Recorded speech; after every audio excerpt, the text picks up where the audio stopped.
أعوذ بالله من الشيطان الرجيم.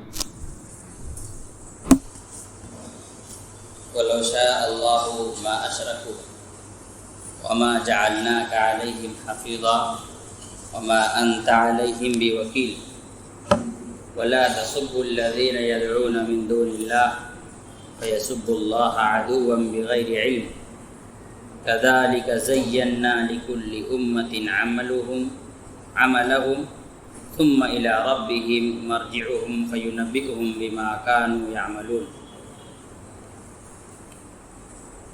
اس سے قبل کے آیتوں میں اللہ رب العالمین نے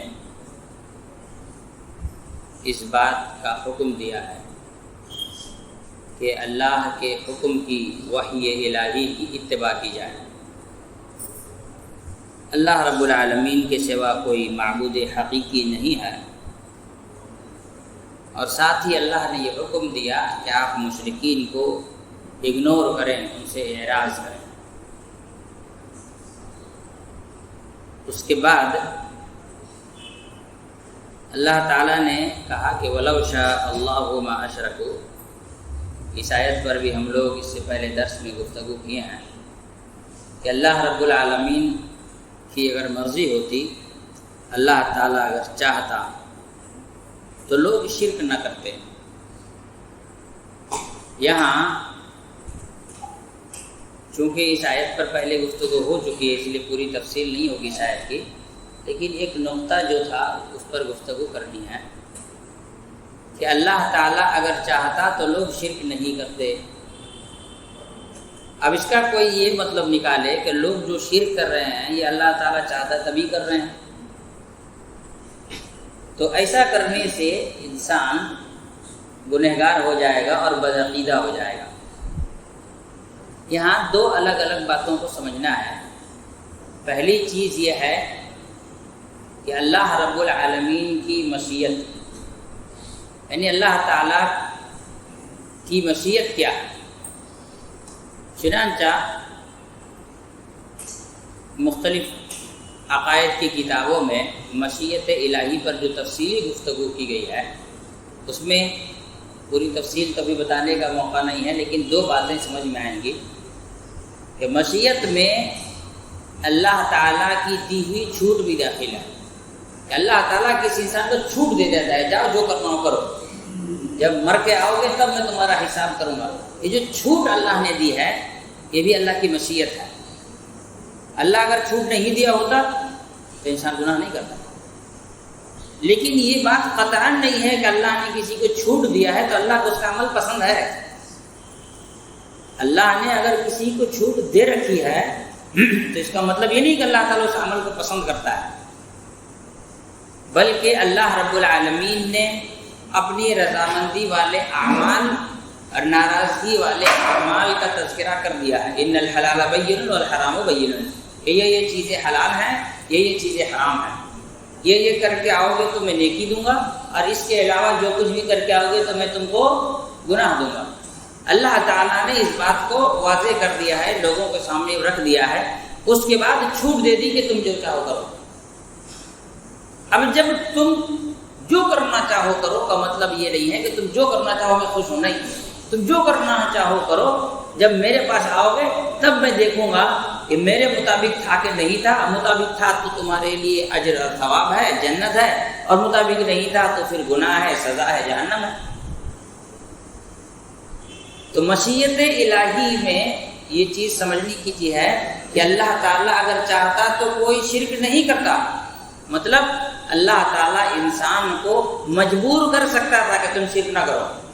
جیسے فرشتے ہیں وہ اللہ کی نافرمانی نہیں کرتے. اللہ نے کیا کہا؟ یفعلون ما یؤمرون، وہ وہی کام کرتے ہیں جو اللہ تعالیٰ حکم دیتا ہے. اللہ تعالیٰ کی مرضی سے ہر عمل کرتے ہیں، اللہ رب العالمین کے حکم سے ہر کام کرتے ہیں. اپنی مرضی سے فرشتے کچھ نہیں کرتے. اللہ چاہتا تو انسان بھی ویسا ہوتا. لیکن یہ بات سمجھنے کی ہے کہ اللہ نے انسان کو اختیار دیا. جہاں چوائس ہے، اختیار ہے، وہاں امتحان ہے، آزمائش ہے. اور جہاں امتحان اور آزمائش ہے وہیں پر جزا ہے، وہیں پر بدلہ ہے، وہیں پر انعام ہے. تقدیر کے باب میں اس جملے کو سمجھنے کی ضرورت ہے کہ اللہ تعالیٰ نے انسان کو نیکی اور بدی کے معاملے میں مجبور نہیں کیا ہے. نیکی اور بدی، نیک کام برا کام، نیک اعمال برے اعمال، عبادت نافرمانی، اطاعت اور عصیان، ان چیزوں میں اللہ نے کسی کو مجبور نہیں کیا. چاہتا تو کر سکتا تھا. مثال کے طور پر بنی اسرائیل، اللہ تعالیٰ نے ایک دفعہ بنی اسرائیل کو کیا کیا، ایک جگہ جمع کیا. جمع کرنے کا پورا پہاڑ ان کے سر پر لا کے رکھ دیا بادل کی طرح. وَإِذْ أَخَذْنَا مِيثَاقَكُمْ وَرَفَعْنَا فَوْقَكُمُ الطُّورَ خُذُوا مَا آتَيْنَاكُمْ بِقُوَّةٍ. اللہ نے کہا یاد کرو اس وقت کو جب ہم نے تم سے ایک وعدہ لیا تھا، تم کو اکٹھا کیا، تمہارے اوپر وَرَفَعْنَا فَوْقَكُمْ تمہارے اوپر ہم نے لا کر کے رکھ دیا کسی طور پہاڑ کو، اور کہا خُذُوا مَا آتَيْنَاكُمْ بِقُوَّةٍ ہم جو تمہیں دے رہے ہیں اس کو مضبوطی سے پکڑ لینا، نہیں تو اسی کو مار کے کچل کر کے رکھ دیں گے. اللہ تعالیٰ چاہتا تو ایسا کر سکتا تھا کہ جہاں آدمی شرک کا جملہ کہے زمین میں دھس جائے، جہاں آدمی کفر کہے ہارٹ اٹیک ہو جائے. اللہ چاہتا تو کر سکتا تھا، لیکن اللہ نے انسان کو نیکی اور گناہ کے معاملے میں مجبور نہیں کیا، چھوٹ دی. اللہ نے اسی بات کو کہا وَلَوْ شَاءَ اللَّهُ مَا اقْتَتَلُوا. اللہ تعالیٰ چاہتا تو لوگ آپس میں اختلاف کر کے جنگ و جدال نہیں کرتے. وَلَوْ شِئْنَا لَآتَيْنَا كُلَّ نَفْسٍ هُدَاهَا. اگر اللہ تعالیٰ نے کہا اگر ہم چاہتے تو ہر انسان کو ہدایت ملتی، ہر انسان نیک عمل کرتا، کیونکہ اللہ تعالیٰ اس سے گناہ کرنے کی طاقت اور اختیار چھین لیتا. تو اللہ رب العالمین کا یہ ایک اعتبار سے انسان کے لیے امتحان کے طور پر چھوٹ ہے کہ انسان چاہے تو نیکی کرے، چاہے تو گناہ کرے. یہاں اس آیت سے جبریہ کی رد دی ہے. اللہ نے کہا کہ وَلَوْ شَاءَ اللَّهُ مَا أَشْرَكُوا. اللہ تعالیٰ چاہتا تو لوگ شرک نہ کرتے. تو جبریہ کا عقیدہ یہ ہے کہ انسان تقدیر سے مجبور ہے، گناہ کرتا ہے تو مجبور ہے، اس کی تقدیر میں ہے اس لیے وہ گناہ کرتا ہے، نہیں تو وہ گناہ نہیں کرتا. تو اللہ نے کہا کہ اگر ہم چاہتے تو ایسی صورت میں اس کو مجبور کر سکتے تھے، ہم نے مجبور نہیں کیا ہے، تبھی تو وہ شرک کر رہا ہے. ہم اگر مجبور کرتے تھے توحید پر نہ مجبور کرتے، ہم نے تو مجبور نہیں کیا، تبھی وہ اپنی مرضی سے شرک کر رہا ہے. تو اللہ رب العالمین نے انسان کی زندگی میں جو نظام بنایا ہے اس کو یوں سمجھیں. سب سے پہلی چیز جب تقدیر بات آئی ہے تو 5 باتیں تقدیر میں یاد رکھیں. تقدیر سب سے پہلی بات یہ اللہ رب العالمین کے علم غیب کا حصہ ہے. کیا ہونے والا ہے یہ اللہ کو پہلے سے پتا ہے، چونکہ اللہ عالم الغیب ہے، اس کو پہلے سے پتا ہے کیا ہونے والا ہے، اس لیے اس نے لکھ دیا ہے. دوسری بات کچھ چیزوں میں انسان کو اللہ نے مجبور کر دیا ہے، کالا ہونا، گورا ہونا، مرد ہونا، عورت ہونا، ہے نا، امیر ہونا، غریب ہونا، یہ سب میں انسان تقدیر میں مجبور ہے. اور جن چیزوں میں اللہ نے مجبور کیا ہے ان چیزوں میں انسان سے کوئی سوال جواب نہیں ہوگی. اللہ کسی سے نہیں پوچھے گا 60 سال کیوں زندہ تھا، تجھے تو 40 میں مر جانا چاہیے تھا، کیونکہ اللہ نے مجبور کیا ہے 60 تک جیے گا. وہ بھلے وہ 40 میں ہاسپٹل میں جا کر بیٹھ جائے لیکن جیے گا 60 تک، کیونکہ اللہ نے زندگی رکھی ہے. اللہ کسی کو نہیں بولے گا تو 62 کیوں جیا، تجھے 72 جینا تھا، سوال ہی نہیں ہوا. اللہ نے مجبور کیا. مرد عورت ہونا، کسی سے اللہ نہیں پوچھے گا تم مرد کیوں تھے، تم عورت کیوں تھے، ہے نا، اللہ نہیں پوچھے گا. کیوں؟ اللہ نے مجبور کیا. امیر اور غریب ہونا، اللہ کبھی نہیں پوچھے گا کتنا کمایا. اللہ نے روزی میں لکھ دیا ہے کتنا کمائے گا، وہ فکس ہے، آنسر مجبور ہے. ہاں کہاں سے کمائے گا یہ نہیں لکھا اللہ نے، یہ انسان کی چوائس ہے، اس لیے اللہ پوچھے گا کہاں سے کمایا، کتنا کمایا اللہ پوچھے گا ہی نہیں. اللہ یہ پوچھے گا کہاں سے کمایا اور کہاں خرچ کیا. حدیث ہے نا، اللہ کے رسول صلی اللہ علیہ وسلم نے فرمایا قیامت کے دن انسان کے قدم اس وقت تک حرکت نہیں کر سکتے جب تک کہ اللہ تعالیٰ کے سامنے 5 سوالوں کا جواب نہ دے دے. اس میں سے ہے وعن مالی من این اکتسب، اس کے مال کے بارے میں پوچھا جائے گا کہاں سے کمایا. یہ نہیں پوچھا جائے گا کتنا کمایا، پوچھا جائے گا کہاں سے کمایا. کچھ چیزیں ایسی ہیں جس میں اللہ نے انسان کو مجبور کیا ہے، اور جن چیزوں کے بارے میں انسان کو اللہ نے مجبور کیا ہے ان چیزوں کے بارے میں اللہ تعالیٰ انسان سے کوئی سوال نہیں کرے گا، کیونکہ وہ مجبور ہے، وہ کچھ کر ہی نہیں سکتا، اس کی چوائس ہی نہیں ہے، تو سوال پھر کس بات کا. اور کچھ چیزیں ایسی ہیں جس میں انسان کو اللہ نے چھوٹ دی ہے، اور جن چیزوں میں چھوٹ دیا ہے اسی بارے میں سوال ہے۔ نماز پڑھے نہ پڑھے یہ آپ کی مرضی، روزہ رکھے نہ رکھے یہ آپ کی مرضی، شب قدر کو نبی کے طریقے پر گزارے یا ہلڑ بازی کر کے گزار دیں یہ آپ کی مرضی۔ جہاں آپ کو اللہ نے مرضی دیا ہے وہاں اللہ تعالیٰ سوال کرے گا، چونکہ تم اپنی مرضی سے کیے تھے تب جواب دو، آپ کی اپنی مرضی تھی تو آپ جواب دیجیے پھر۔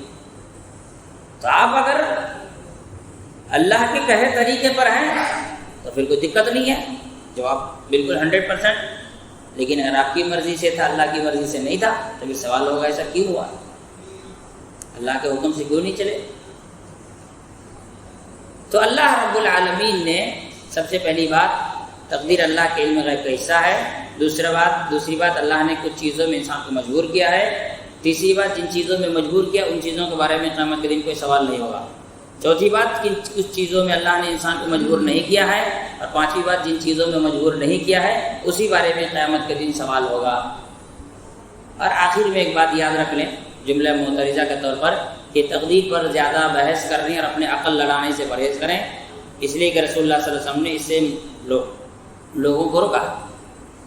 اور یوں سمجھیں کہ تقدیر یہ اللہ رب العالمین کا کیا کہتے ہیں علم کا، اللہ کی حکمت کا حصہ ہے، اور ہماری چھوٹی سی کھوپڑی اس بات کو سمجھ نہیں سکتی، لہٰذا اس میں عقل لڑانے کے بجائے اپنے لیے رشد و ہدایت کی انسان کو کوشش کرتی رہنی چاہیے، توبہ استغفار دعائیں ہدایت مانگتے رہنا چاہیے اللہ تعالیٰ سے، اور اللہ تعالیٰ سے ایمان پر موت کا مطالبہ اللہ سے کرتے رہنا چاہیے بس۔ تو اللہ تعالیٰ نے فرمایا وَلَوْ شَاءَ اللَّهُ مَا أَشْرَكُوا، اللہ تعالیٰ چاہتا تو لوگ شرک نہیں کرتے۔ تو اللہ رب العالمین نے انسان کو مجبور نہیں کیا ہے تبھی انسان شرک کر رہا ہے۔ پھر آگے اللہ نے کہا وَمَا جَعَلْنَاكَ عَلَيْهِمْ حَفِيظًا، جب اللہ تعالیٰ نے کسی کو مجبور نہیں کیا ہے تو کسی انسان کو حق نہیں ہے کہ کسی انسان کو مجبور کرے، کسی انسان کو یہ حق نہیں ہے کہ کسی انسان کو مجبور کرے۔ چنانچہ اللہ نے کہا وَمَا جَعَلْنَاكَ عَلَيْهِمْ حَفِيظًا، ہم نے آپ کو لوگوں پر پاسبان نگہبان یا پولیس بنا کر کے نہیں بھیجا ہے کہ آپ لوگوں کو ڈنڈے مار مار کر سدھارتے رہیں۔ آپ کا کام ہے کیا ہے؟ لوگوں تک پہنچا دینا، لوگوں تک باتیں پہنچا دیے، آپ کا کام ختم۔ ڈنڈے مار کر لوگوں کو لا اکراہ فی الدین، کسی کو دین میں لانے کے لیے زور زبردستی کرنے کی ضرورت نہیں ہے۔ زور زبردستی اپنے دین میں لانا یہ کافروں اور مشرکوں کا کام ہے۔ صحابہ اکرام کو پکڑ کر کیا کہتے تھے؟ مار پیٹ کر یہی نہ کہتے تھے کہ شرکیہ کلمات کہو توحید چھوڑ دو۔ تو زور زبردستی کرنا تو کفار مکہ کا کام تھا۔ ہمارے یہاں بھی جو ہو رہا ہے زور زبردستی کون کر رہے ہیں؟ کفار مشرکین مار رہے ہیں، پیٹ رہے ہیں، یہ کہو یہ کہو، یہ نعرے لگا وہ نعرے لگا۔ مسلمان کا کام زور زبردستی کرنا نہیں ہے۔ اللہ تعالیٰ نے نبی کو جب زور زبردستی کرنے کی اجازت نہیں دی تو کسی اور کو کیا اختیار ہے کہ وہ کسی کو زور زبردستی کرے؟ پھر اس سے یہ بات سمجھ میں آ گئی، کوئی آدمی اگر رفع دین کرے تو اس کا ہاتھ پکڑ لے، کوئی سینے پر ہاتھ باندھے تو گھسیٹ کے اس کے نیچے کر دے۔ جب اللہ تعالیٰ نے نبی کو اختیار نہیں دیا کہ کسی کافر کے ساتھ زور زبردستی کرے تو عام انسانوں کو کسی اہل حدیث پہ زور زبردستی کیسے کر سکتے ہو؟ اور شیخ رضا اللہ عبدالکریم حفظہ اللہ نے کتاب میں لکھا کہ دلی کے پاس کسی مسجد میں ایک غیر اہل حدیث مسجد میں ایک اہل حدیث آدمی نماز پڑھنے چلا گیا، اور تھا وہ پٹھان اور اس زمانے کا پٹھان۔ تو نماز میں اسے ہاتھ باندھا تو ایک بریلوی آیا، اس کا ہاتھ پکڑ کے نیچے کھینچ دیا، پھر بیچارے ہاتھ اوپر کیے، پھر بریلوی آ کر پھر ہاتھ نیچے کھینچ دیا، پھر ہاتھ باندھے اوپر، پھر بریلوی آ کر پھر ہاتھ نیچے کھینچا۔ وہ جیب سے گن نکلا، نالائق کہیں کے دوبارہ لگا تو اڑا دوں گا تم کو۔ انگریزوں کے زمانے کا واقعہ ہے، آج کا نہیں ہے۔ اب پتہ چلا پولیس کیس کروا دیا کوئی اہل حدیث پہ، انگریزوں کے زمانے کا واقعہ۔ تو یہ زور زبردستی آپ نے کسی اہل حدیث کو کبھی نہیں دیکھا اور کسی کا زبردستی ہاتھ پڑے۔ ہاں اہل حدیث کبھی کبھی پیر ملانے میں زبردستی کر دیتے ہیں، وہ بھی نہیں کرنا چاہیے، وہ بھی بچپن میں کرتے ہیں، بڑے ہو کر کوئی نہیں کرتا ہے نا۔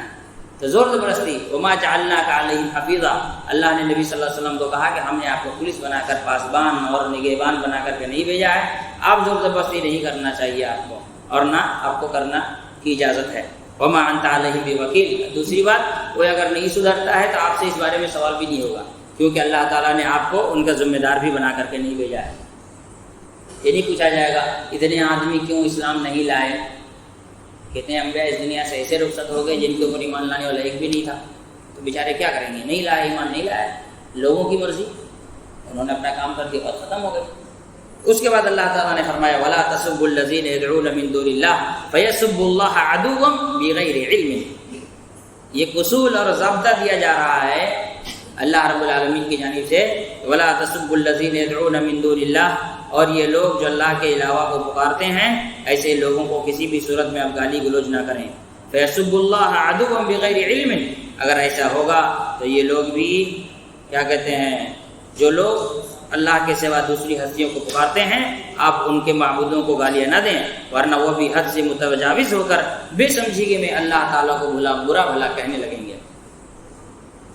ہے نا، ایک آدمی نے بات کرتے کرتے ہندو دیوی دیوتاؤں کو گالی دے دی، پھر جو تو بوال اٹھا تو اس کی پھر کوئی حد نہیں رہی۔ جب انسان دیکھیے، اسلام میں دوسروں کے معبودوں کی تعظیم حرام ہے، لیکن توہین بھی حرام ہے۔ بات سمجھ میں آئی؟ دوسروں کے معبودوں کی تعظیم حرام ہے، لیکن توہین بھی حرام ہے۔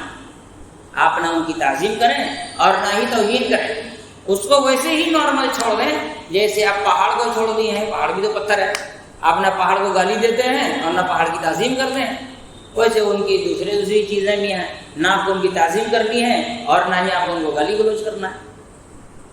آپ جب گالی گلوچ کرنے جائیے گا تو نہ سمجھے میں اللہ کو گالی گلوچ کرے گا، تو آپ ذمہ دار بنیں گے اس کو گالی گلوچ کا۔ تو اللہ رب العالمین مومن کو یہاں دو پیغام دے رہا ہے۔ پہلی چیز، آپ دوسروں کو کنونس کریں، دوسروں کو سمجھائیں، تزکیہ کریں۔ کوئی یزکی ہے، اللہ کے رسول صلی اللہ علیہ وسلم ان کے معبودوں کو گالی نہیں دیتے تھے، بلکہ ان کو سمجھاتے تھے کہ تم جو کر رہے ہو شرک ہے، تم جن کی عبادت کر رہے ہو، تم خود اپنے آنکھوں سے دیکھ رہے ہو کہ وہ تو کچھ کرنے کے قابل ہی نہیں ہے، لیکن کبھی گالی نہیں دی۔ اگر تم ان کے معبودوں کو گالی دو گے تو تمہارے معبودوں کو گالی دیں گے۔ اسی لیے کبھی بھی کوئی جب بات ہو، اب ٹرین میں ہو، کہیں ہو، بعد میں جذبات میں آگے یہ سب تو مہابھارت وغیرہ قصے کہانی ہے، یہ سب میں نہیں مانتا، کون یہ سب قصہ لکھا ہے، جھوٹ جھوٹ لکھ کے رکھا ہوا ہے، بات ہی مت کیجیے، سیدھا سیدھا ہو سکتا ہے تاریخ میں اس طرح کے لوگ گزرے ہوں، لیکن ہمارا ایمان یہ کہتا ہے کہ یہ سب انسان تھے، یہ انسان تھے بس، لہٰذا یہ معبود نہیں ہے، بس ختم۔ یہ ہمارا عقیدہ ہے۔ ہم کیوں جھٹلانے جائیں، بتانے جائیں کسی کو راون اٹھا لے گیا ہو تو کیا ہوگا اس کے ساتھ، ہم کیوں اس کو تبصرہ کرنے جائیں اور آرٹیکل لکھیں۔ ایک نام نہاد مسلم پولیٹیشین نے ایک مرتبہ دے دی، کیا کہتے ہیں، غیر مسلم کو گالی، تو اس نالائق نے، کملیش تیواری نے نبی صلی اللہ علیہ وسلم کو گالی دے دی، تو مجرم کون ہوا؟ وہ مسلمان جس نے اس کو برا بلا کہا۔ تو نہیں کرنا چاہیے۔ اللہ رب العالمین نے توحید کے دلائل اس دنیا کے ہر ذرے میں رکھا ہے، اب بس دنیا کو دکھانا ہے کہ یہ دیکھو توحید دیا ہے، لم یلد ولم یولد۔ سب سے پہلی چیز، دنیا کے جتنے معبودان باطل ہیں وہ سب لم یلد ولم یولد میں ختم ہو جائیں گے۔ کہ آپ جس کو معبود مان رہے ہیں اس کا باپ بھی ہے، اس کے بچے بھی ہیں، یعنی اس کی حکومت وراثت میں ہے اور وراثت میں چلی بھی گئی ہے۔ اللہ تعالیٰ کی حکومت نہ وراثت میں آئی ہے نہ وراثت میں گئی ہے، لم یلد ولم یولد، ہمیشہ سے اسی کی حکومت تھی اور ہمیشہ اسی کی حکومت رہے گی۔ اس میں ایک بہت بڑا سوال کا جواب ہے۔ اسلام 1400 سال بلکہ آدم علیہ السلام سے لے کر آج تک اسی ایک توحید پر ٹکا ہوا ہے، اس میں کوئی تبدیلی اس لیے نہیں ہے کیونکہ اس اسلام کا، اس دین کا جو بنیاد ہے، اس کو جو بنانے والا، اس کو جو سجانے والا، اس کو جو ترتیب دینے والی ذات ہے، وہ ذات ہے جو ہمیشہ سے ہمیشہ رہے گی۔ ورنہ جنریشن کے گیپ کے ساتھ کتنی چیزیں تبدیل ہو جاتی ہیں۔ بڑے بڑے ادارے ہوتے ہیں، پارٹیز ہوتی ہیں، 50 سال پہلے ان کی تھنکنگ اور 50 سال کے بعد کے ان کی تھنکنگ، 50 سال پہلے کی ان کی ایکٹیویٹیز اور 50 سال کے بعد کی ان کی ایکٹیویٹیز، فرق ہوتا ہے۔ جنریشن گیپ، سوچنے کی صلاحیت میں فرق، ساری چیزیں بدل جاتی ہیں۔ ایک سیاسی پارٹی جو کسی زمانے میں برہمن واد کا کام کرتی تھی، اب وہ دلت وادی بن گئی ہے۔